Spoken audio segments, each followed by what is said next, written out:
उत्तम त्याग धर्म का परम पावन दिन है, जो स्वयं अपने आत्म स्वभाव को प्राप्त कराने के लिए आज का धर्म अंतिम उपाय है।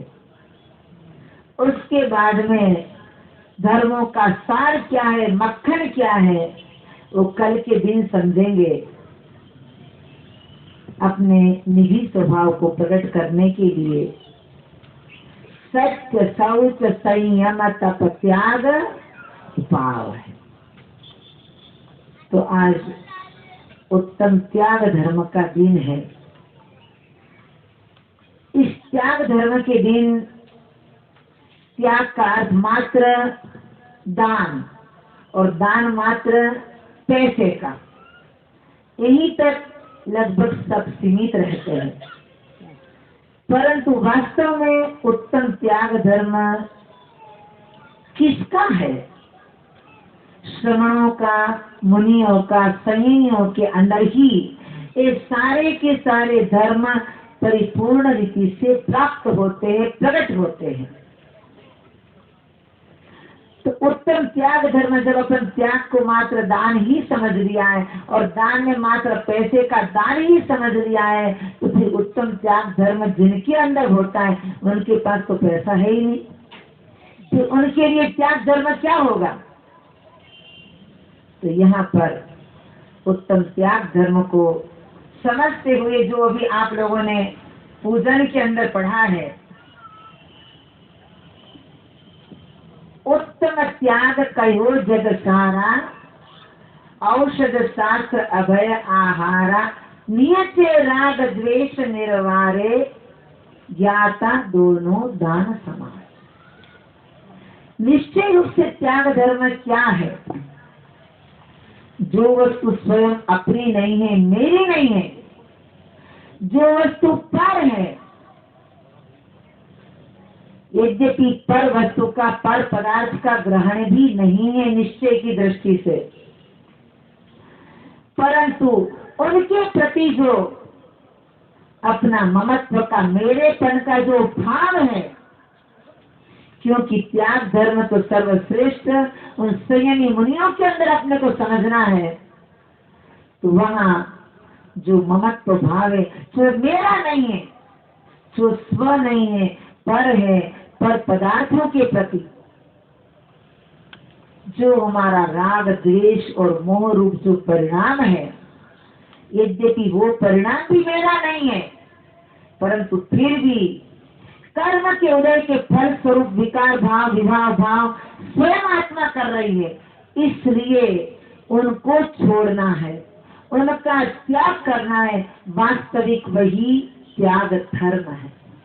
नियते राग द्वेष निर्वारे, निश्चय की दृष्टि से देखा जाए, निश्चय त्याग धर्म का यदि विचार किया जाए, तो स्वयं अपने राग, द्वेष, मोह आदि विकारी भावों का त्याग करना, क्योंकि त्याग धर्म जो है वो स्वाधीन है, उसमें पर की कोई अपेक्षा नहीं है, पराधीन नहीं है, और स्वयं अकेला व्यक्ति भी त्याग कर सकता है। त्याग के लिए दो व्यक्तियों की और कोई पदार्थ की कोई आवश्यकता नहीं है। त्याग तो इनका भी किया जा सकता है कि जो वस्तु हमारे पास में नहीं है उनका भी त्याग कर सकते हैं। निश्चय त्याग धर्म जिनका परिपूर्णतया प्रकटीकरण उन श्रवणों के अंदर, उन संयमियों के अंदर हुआ है, जिन्होंने पूरे अनंतानुबंधी जन्य, अप्रत्याख्यान जन्य, प्रत्याख्यान जन्य संपूर्ण राग द्वेष का त्याग हो चुका है, छोड़ दिया है, नष्ट हो चुका है। ऐसे उन मुनियों के अंदर ही यह त्याग धर्म, निश्चय त्याग धर्म वास्तविक रूप से धीरे धीरे प्रकट होता हुआ पूर्ण प्रकट हो जाता है। परंतु निश्चय त्याग धर्म के साथ में व्यवहार त्याग धर्म क्या है, उस व्यवहार त्याग धर्म के लिए अपन कुछ अंशों में दान को समझ सकते हैं, परंतु त्याग जो है वो धर्म है और दान जो है वो पुण्य रूप क्रिया है। श्रावक के 6 आवश्यक कर्तव्यों के अंदर दान और पूजन ये 2 प्रमुख कर्तव्य बताए हैं। ये 2 कर्तव्य का पालन तो अवश्य प्रतिदिन श्रावक को करना ही चाहिए। तो निश्चय त्याग धर्म है, अपने को भी समझना है। जितना बन सके, जितना संभव है, सब कुछ संभव है। अपन अपनी कषाय परिणति को कम करे, मंद करे। जितनी जितनी कषाय परिणति तीव्र होती जाएगी, उतना वह कषाय का आचार बन जाएगा, वो वैर का रूप धारण कर लेंगे। इसलिए कषायों को मंद करने का पुरुषार्थ करे। वह भी कुछ कुछ धीरे धीरे त्याग धर्म की ओर अपने को ले जाएंगे। सामान्य भी अपन लौकिक जीवन में भी विचार करें तो त्याग शब्द से त्याग यानी छोड़ना। हर क्षेत्र के अंदर आप लोग यहाँ पर आए हैं, घर को छोड़ करके आए, घर का त्याग करके नहीं आए हैं। घर का मूर्छा व घर के प्रति जो महत्व भाव है, मेरे पद की जो परिणति है, वो तो साथ में बनी हुई है। पर यहाँ पर जो बैठे हैं, उन्होंने जब संसार का त्याग कर दिया है, तो उनको किसी प्रकार अर्थात पूर्ण त्याग, उनके परिणामों से भी, भावों से भी पूरे संसार का त्याग हो गया है। इसलिए आप भले ही छोड़ करके आए हैं, सब कुछ धन वैभव संपत्ति सब कुछ छोड़ करके आए, परंतु उनके प्रति जो महत्व भाव है वो आपका छूटा हुआ नहीं है, अर्थात आपको उनका त्याग नहीं है। संपूर्ण त्याग तो जब उसके प्रति हमारे उस प्रकार के भाव वो भी छूट जाएंगे, वही त्याग की कोटि में आ सकता है। सामान्य भी अपन देखते हैं, वृक्ष आदि जो होते हैं धरती से रस को ग्रहण करते हैं, परंतु लेने के बाद में भी वो उस धरती के रस को कितने मधुर फलों के रूप के अंदर सबको देते हैं। गाय मात्र घास खाती है, परंतु उसके बदले में कितना मीठा दूध देती है। नदियों से, समुद्र से बादल जल ग्रहण करते हैं, परंतु अपने पास में संग्रहित नहीं रखते हैं, उनको फिर पुनः वर्षा के माध्यम से फिर पुनः उन जल को वापस देते हैं। वृक्ष से मधुर रस को प्राप्त करता हुआ जो, धरती से मधुर रस को प्राप्त करता हुआ जो वृक्ष है, सब कुछ देता है, पत्ते, फल, फूल सब कुछ देता है। और बिल्कुल जब पतझड़ का समय आता है, सारा का सारा वृक्ष बिल्कुल फल, पत्ते, फूल आदि सबसे रहित हो जाता है। तब धरती माता कहती है, मैं तुम्हें पुष्ट करने के लिए अच्छा मीठा मीठा मधुर रस देती हूँ, पर तुम तो सारा दूसरों को देकर के बिल्कुल पतझड़ के समय में बिल्कुल कैसे हो जाते हो, थोड़ा तो अपने पास कुछ रखो। तो वो वृक्ष क्या उत्तर देता है? वो कहता है कि माता, मुझे तो देने में इतना आनंद आता है कि पतझड़ के बाद में जब मेरे शरीर के ऊपर कुछ भी नहीं रहता है, उस समय भी यदि मेरी लकड़ियों को काट करके भी कोई ले जा करके उनका उपयोग करता है, तो उसके लिए भी मैं मेरे इस जीवन के अंतिम समय तक दूसरों के लिए उपयोगी बन सकूं, ऐसी मेरी हमेशा भावना रहती है। क्योंकि जब वृक्ष की ऐसी भावना है, सब कुछ दे करके भी जब पूरा खाली हो जाता है, फिर पुनः बसंत ऋतु आती है, तो फिर पुनः नए नए पत्ते, फूल, फल आदि फिर पुनः प्राप्त करता है।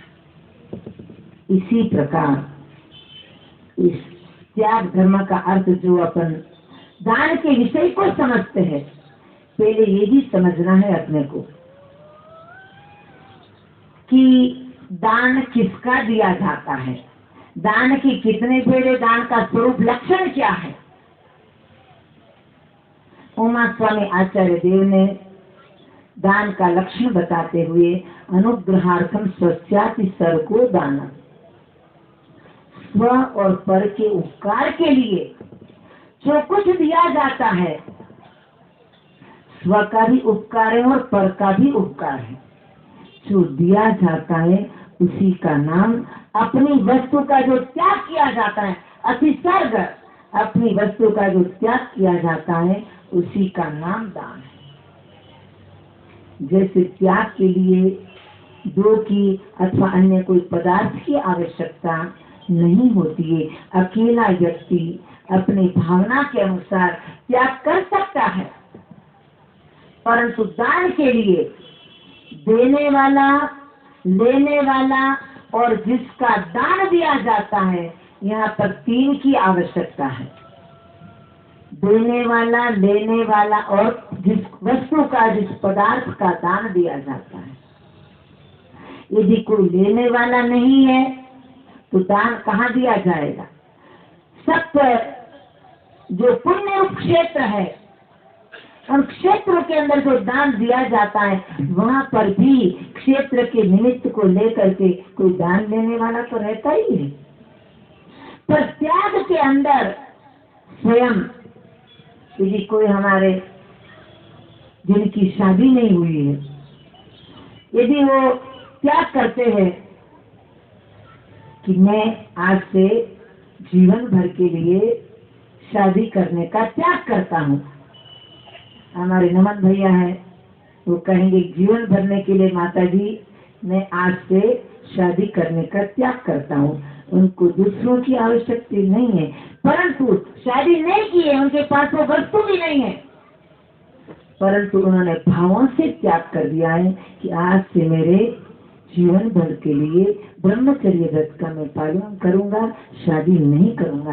किसी दूसरों की, किसी अन्य पदार्थ की मात्र जो भावना थी, भीतर के अंतरांग का जो परिणाम था, उन भावों का त्याग कर दिया। इसलिए त्याग और धर्म भले ही आज लगभग मोटे रूप में उनको एकार्थवाची, पर्यायवाची के रूप में समझा जाता है, परंतु दोनों का अर्थ बहुत पृथक पृथक है। फिर भी व्यवहार धर्म के नाते, व्यवहार त्याग धर्म के नाते ज्ञानत राम जी ने, ज्ञानत राय जी ने भी इस 10 लक्षण पूजा के अंदर उन्होंने यही कहा है। क्या कहा है कि औषध शास्त्र अभय आहार। भले ही वहां पर व्यवहार का नाम नहीं दिया है, बाद में फिर स्वयं कहा है ज्ञाता दोनों दान समारे। जो ज्ञानी है, वो ज्ञानी जो जीव है, वो व्यवहार त्याग धर्म को भी संभालता है और निश्चय त्याग धर्म को भी संभालता है। अर्थात इन दोनों में से जितना उनके पास में है, त्याग के लिए यदि वो वस्तु नहीं है तो भी त्याग कर सकते, परंतु दान के लिए तो वो वस्तु या वो पदार्थ उनके पास में होना अति आवश्यक है। दान को वर्तमान के अंदर जो पैसे का दान देते हैं, जो संपत्ति का दान देते हैं, उनको सबसे अधिक दानी कहा जाता है, उनको दानवीर की उपाधि दी जाती है। परंतु वास्तविक यथार्थ में विचार किया जाए तो पैसे का दान दान ही नहीं है। 4 प्रकार के जहाँ पर दान का कथन आया है, आहार दान, औषध दान, ज्ञान दान और अभय दान, ये 4 प्रकार का दान का जहाँ नाम आया है, वहां पर पैसे का शब्द नहीं आया है। आहार दान और औषध दान, अब यहाँ पर भी विचार करना, यदि दान और त्याग ये दोनों यदि समान अर्थ वाले होते तो आहार दान और औषध दान त्याग धर्म उन साधुओं को होता है। आहार का वो त्याग कर सकते हैं, औषध का त्याग कर सकते हैं, परंतु आहार दान नहीं दे सकते हैं। जिन साधुओं के अंदर यह त्याग धर्म परिपूर्णतया है, वो आहार का दान नहीं कर सकते, औषध का दान नहीं कर सकते, परंतु ज्ञान का दान कर सकते हैं।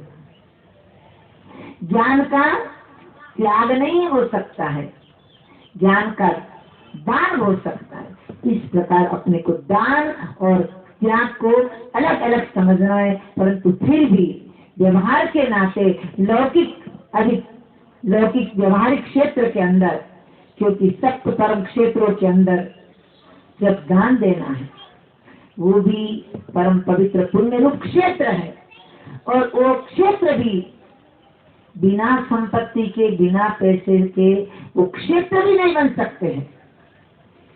तो 4 प्रकार के दान के अंदर आहार दान, औषध दान, शास्त्र दान अथवा ज्ञान दान और अभय दान, ये 4 प्रकार का दान, इन दान को भी दिने दिने प्रतिदिन देने के लिए कहा है।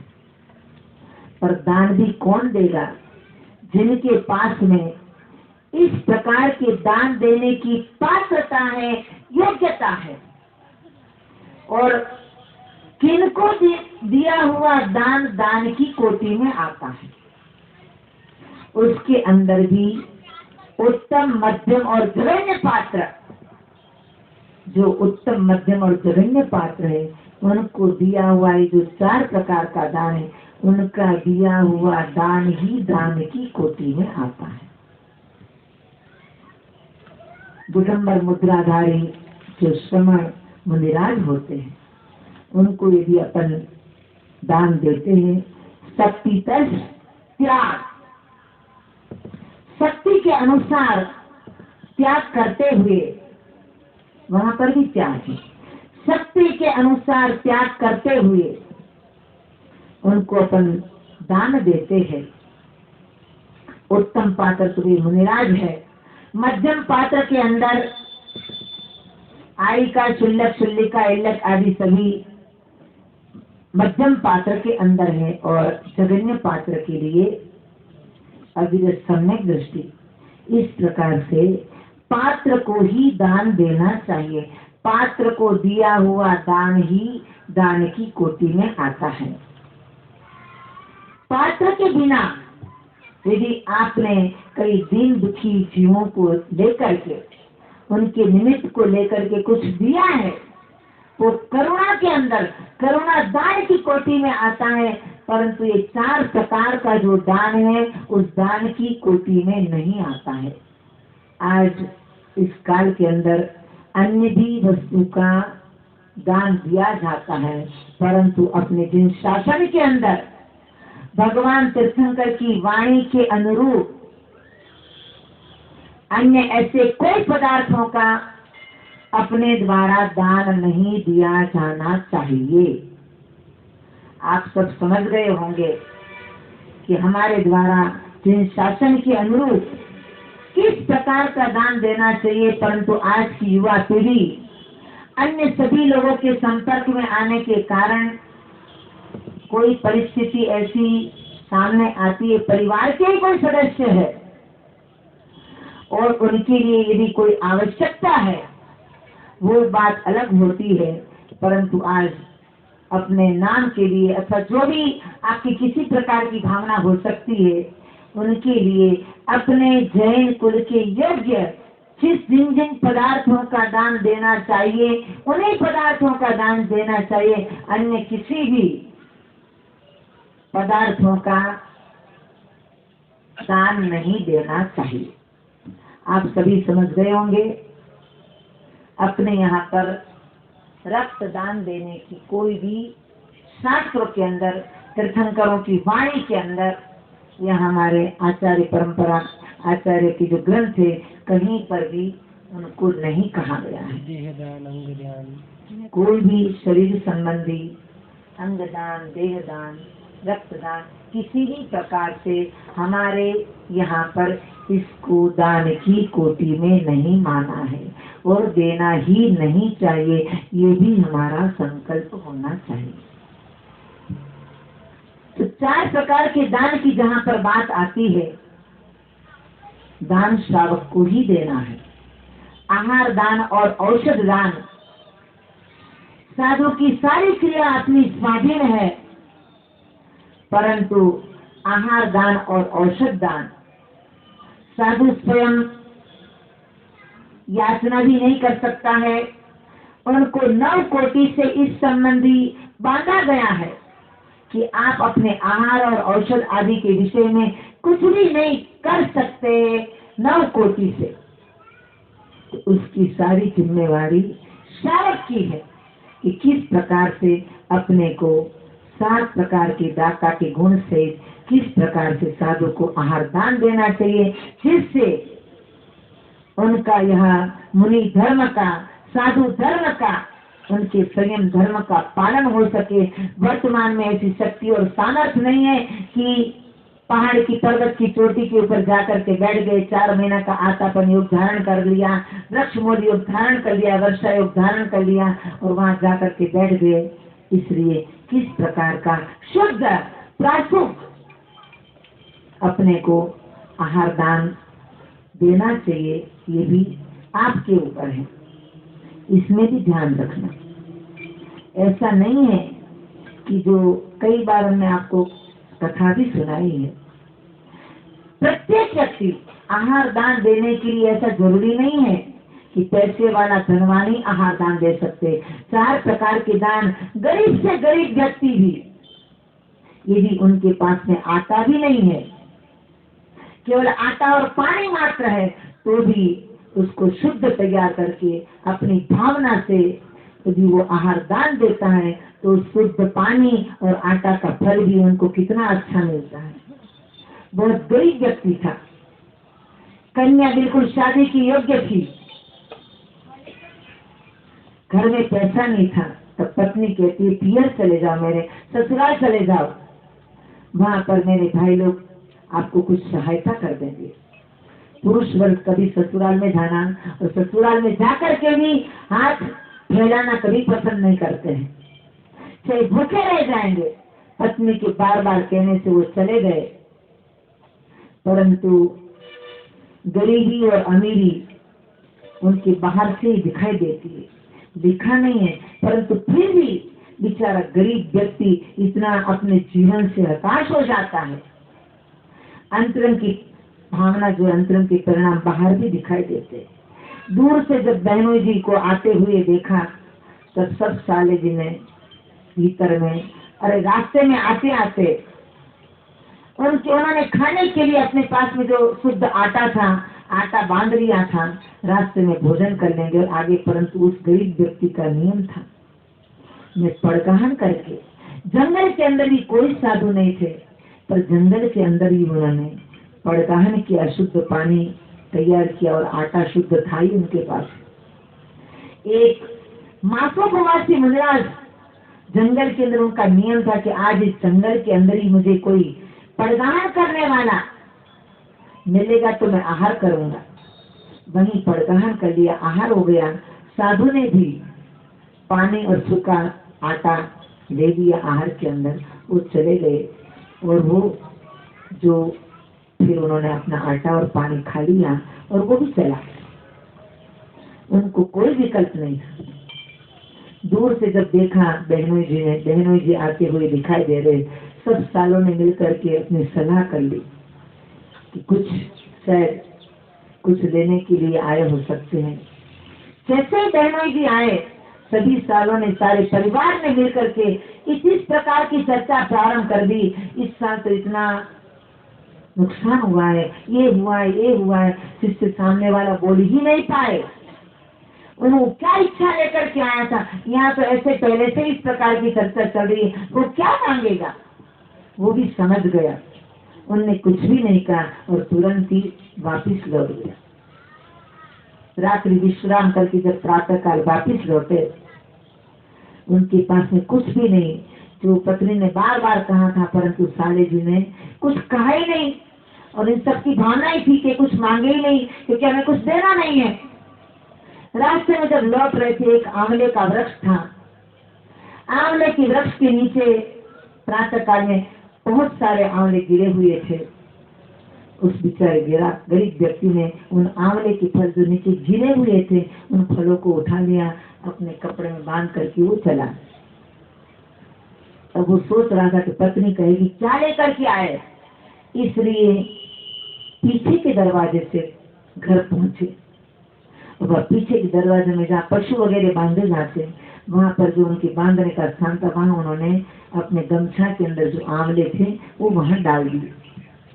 और वो पत्नी कहती क्या लेकर के आए, घर में कुछ खाने के लिए कुछ भी नहीं है, तुम जा करके भी बिल्कुल खाली हाथ लौट करके आए क्या खाने के लिए मैं क्या बनाऊंगी।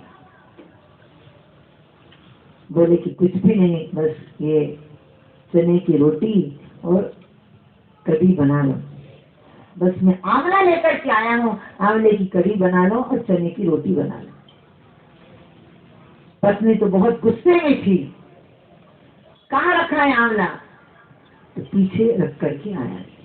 पीछे देखने के लिए जाती है तो वहां पर आंवला भी नहीं था।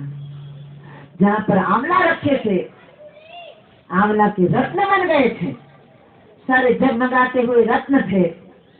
अब उस रत्न को देख करके और घबरा गया बेचारा गरीब व्यक्ति। मैं तो आंवला लेकर के आया था और उसी जगह पर ये रत्न पड़े हुए, मैं तो कहीं किसी के यहाँ चोरी करके भी नहीं आया, ये रत्न कहाँ से आ गया। और घबरा गया, खाने का तो छूट गया। फिर उस रत्न को उस कपड़े के अंदर बांध करके दौड़ा दौड़ा राजा के पास पहुंच गया। राजा के पास जा करके बिल्कुल विवल होता हुआ, मैं कहीं नहीं गया था, केवल एक रात, क्योंकि सबको मालूम था कि आज की रात्रि को ये व्यक्ति यहाँ पर नहीं था, इसलिए मेरे ऊपर कोई चोरी का दोषारोपण न हो जाए, कोई चोरी का इंजाम न लगा दे, इसलिए दौड़ा दौड़ा पहले ही पहुंच गया राजा के पास में। मैं कहीं नहीं गया था, मैं रात्रि में मैं गया था जरूर कल, पर मैं किसी के घर पर चोरी करने के लिए नहीं गया था। राजा ने उनको शांत किया और सारी उनकी बात सुनी। तब राजा समझ गया कि रास्ते के अंदर जाते समय जो तुमने माथोपवासी मुनिराज को आहार दान दिया था, उसी का फल है इस गरीब व्यक्ति का कि उनको जो आंवला लाया था, उस आंवले के फल के रत्न बने। कितना बड़ा आहार दान का फल तो तुरंत मिलता है, बाकी सब दान के फल तो चलो बाद में भी मिल सकता है। प्रथम कर को आहार देने, जब आहार दिया जाता, आहार देते हैं, उस दाता के घर के ऊपर प्रत्येक आहार पर देवों के द्वारा 50 की दृष्टि होती है। तुरंत ही एट अ टाइम आहार दान का फल मिलता है। आहार दान भी अपनी शक्ति के अनुसार, शक्ति तो सबके अंदर है आहार दान देने की, ऐसा नहीं है अपने पास में जो है वो शुद्ध प्राप्त तैयार करके अपने को आहार दान देना चाहिए। औषध दान, औषध भी शुद्ध तैयार करके उन त्यागियों के लिए, उन साधुओं के लिए, अथवा और भी जैसे आप लोगों की भावनाएं बनती है जो गरीबों के लिए अथवा किसी के लिए, परंतु वो पात्र नहीं होने के कारण दान की कोटि में नहीं आता। ज्ञान दान, ज्ञान दान यदि अपने पास में ज्ञान है, साधु भी ज्ञान दान देते हैं, और साधक के पास में यदि ज्ञान है तो अपन अपने पास में जो है वो दूसरों को दे सकते हैं। जो अपने आत्म कल्याण के लिए अपने को बहुत साधन बन, क्योंकि बिना ज्ञान के जब तक तत्वों को नहीं समझेंगे, जब तक उनका स्वरूप नहीं समझेंगे, तब तक अपन आत्म कल्याण के मार्ग में भी आगे नहीं बढ़ सकते हैं। और वसति का दान कहो, अभयदान कहो, जीव रक्षा के प्राणी रक्षा के भाव, तो इन 4 दानों को समझते हुए अपन किस प्रकार का दान, आज त्याग धर्म का दिन है, आज के दिन आप सभी को कुछ न कुछ अपने, क्योंकि आज तो यही समझा जाता है 4 प्रकार के दान, तो 4 प्रकार के दान में वसति का दान भी आता है, और वो भी अपन ने कथाओं के अंदर पढ़ा है कि वसति का ही श्रावक लोग ही बनाते हैं। बसतिकाओं का निर्माण, जहाँ पर साधु संत आकर के ठहरते हैं, जिन मंदिरों का निर्माण सप्त क्षेत्र के अंदर, तीर्थ के अंदर, जिन मंदिरों का जीर्णोद्धार के अंदर, वो भी कितने प्रकार से, किस प्रकार की अपनी शक्ति है, अपने को मंदिरों के अंदर, जिनालयों के अंदर जो भी मंगल द्रव्य है, अष्ट प्रातिहारी के रूप में जो द्रव्य है, अष्ट प्रातिहारी के रूप में जो भी आवश्यक वस्तुएं मंदिर के अंदर, जो नवीन निर्माण करने की आवश्यकता है अथवा जो जीर्ण शीर्ण हो रहा है, उन जीर्ण मंदिरों का जीर्णोद्धार करने की आवश्यकता है, वहां पर भी विशेष ध्यान लगाना चाहिए। आज इस त्याग धर्म के दिन हमारा तो यही कहना है, प्रत्येक को अपनी अपनी शक्ति के अनुसार, क्योंकि आज इन 4 प्रकार के दान को तो दान समझ करके उन 4 प्रकार के दान तो देना ही है, परंतु जिन धन संपत्ति के बिना भी हमारा पुण्य क्षेत्र नहीं कर सकते हैं, उन संपत्ति के लिए भी अपने को कुछ, अपने जो आय है उस आय में से कुछ प्रतिशत को निश्चित करते हुए उसके लिए भी 25%, 20%, कम से कम 10% हमारी आय का जो 10% जो भाग है, वो जरूर इन धर्म क्षेत्रों के लिए, धर्म आयतन के लिए, 7 प्रकार के जो पुण्य रूपी जो क्षेत्र है उनके लिए जरूर निकालने का अपने को प्रयास, नियम होना चाहिए, प्रतिज्ञा होनी चाहिए कि मेरी आय का इतना प्रतिशत मैं धर्म क्षेत्र के अंदर, धर्म आयतन के लिए इन दान के लिए जरूर निकालूंगा।